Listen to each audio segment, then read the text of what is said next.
Bid eenvoudige gebede.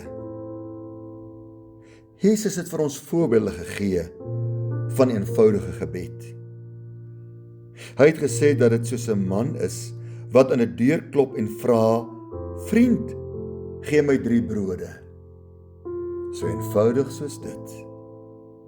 Dit is soos 'n weduwee wat voor 'n regter staan en sê, doen reg aan my teenoor my teestanders. Dit is soos 'n seun wat voor sy vader staan en brood of vis of 'n eier vra. So eenvoudig. Gebed moet 'n eenvoudige saak wees. En enige persoon wat vir iets kan vra op 'n eenvoudige manier, kan ook op eenvoudige wyse bid.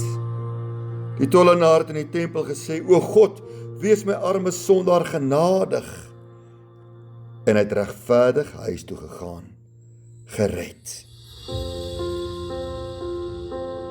Petrus, toe hy begin sink, het gebid, Here, red my.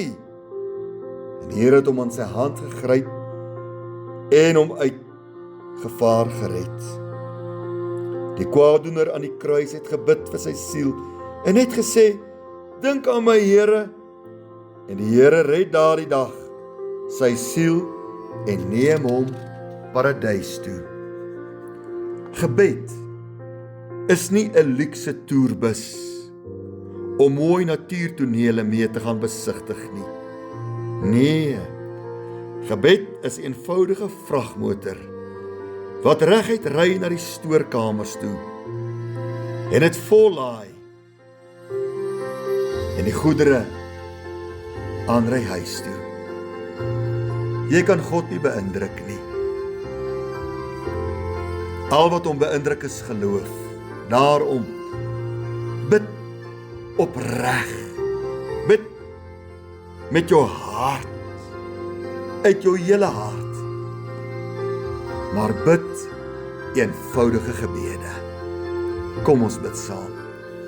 Hemelse Vader, dankie dat ons na U toe kan kom, net soos ons is.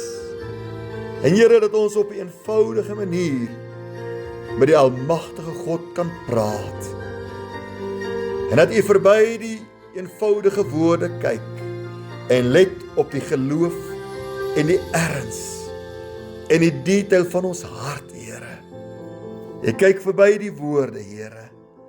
U sien baie verder en sien die bedoeling wat diep in ons hart gesetel is.